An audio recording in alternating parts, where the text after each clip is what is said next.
This Russian streamer has been on the air for around 2 years. He started his broadcast on November 26, 2021. He's got a picture of Putin and the Russian flag in his room, and there is a big letter Z on his broadcast. Nearly all the time, he just sits at the computer and texts people in the chat. Also, he rarely says anything, and his hands look unusual. But what's weirdest is that there is no option to donate him. Why is he even doing it? And what's happening here at all? Let's find out. So this is Pyatk. According to him, he's a 42-year-old man. Supposedly, he lives in Russia in a town called Dzержinsk. It's known because lots of people recognize the city in his videos. Yeah, he also makes videos on YouTube, but very rarely. Most of the time, he is just at his PC, sitting in the chair and answering the questions people text him in the live chat. Even if you go to his channel now, there is a 95% possibility that he'll be at the same spot, or just sleeping. And there is a high possibility that he'll answer you at once. He's got 3 cameras, 2 are in his room and the last is in the kitchen. Sometimes his father appears there. You don't see that, but the Russian text he's writing on his channel is mostly weird. It looks like he's a foreigner. But in the description, he notes that he pretends to be Chinese just for humorous purposes. Here is what else he writes there. Looking for friends. Expert in literary theory, literary psychology, and semiotics. I'm trying to publish a research paper on academic studies. I want to meet specialists in text generation, GPT-3, and neural networks. I'm developing principles for computer generation of fiction text for one-end reader.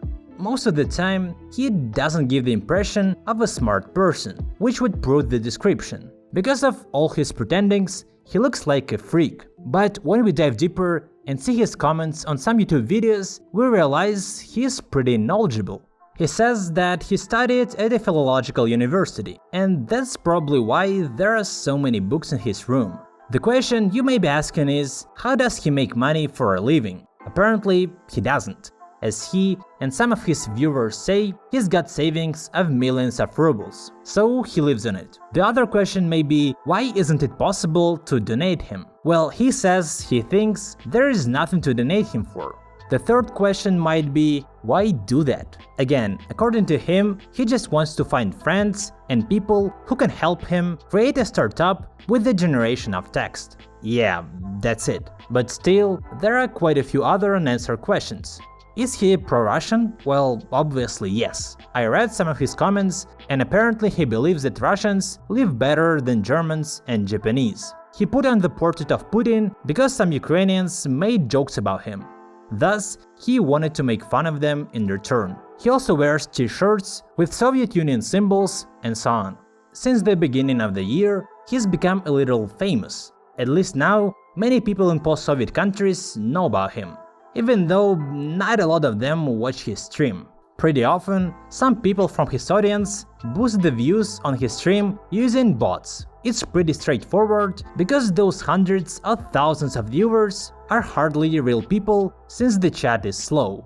Okay, what's up with his hands? Yeah, when you look at him, it's easy to see something wrong. He apparently has a disease called clonodactyly. Wikipedia says that that's the curvature of a digit in the plane of the palm, most commonly the 5th finger towards the 4th finger. So yeah, that's some kind of hand deformation. But apparently that doesn't affect him very much, since he's doing everything pretty fast, and it doesn't seem he has some discomfort. This guy makes me wonder, how does it even feel to live entirely on the stream, knowing that almost everything you do is seen by some people? And we can also think about it in a very dark way. It's because the stream itself seems pretty dark, especially at night when it's dark in the kitchen and he's just sitting alone in his room for 2 years with a Putin portrait and always chatting with viewers. Man, that's creepy. Well, he's not always talking to people. He can also watch something on his computer, like YouTube videos, anime, or something. He can also be absent for some time, an hour or 2. Supposedly, he goes to the supermarket or records his weird videos during these periods. On these videos, he is mostly looking for virgins, as he says. and that's frightening. There's also a video of him going with the Soviet Union flag. Гитлер капут. I don't know what to think about it. This whole thing of the eternal stream is pretty dystopian, but for me personally, the weirdest thing about all of this is that he doesn't give a possibility to donate. Because of that, I just can't understand why he's doing that. If he did it for money, there would be less mystery. That's a clear intention that explains everything, but in his case, it's just not true. He's like wasting his life for nothing, or what? Why do that? Anyway, thank you all guys for watching today's video. Don't waste your life. See ya.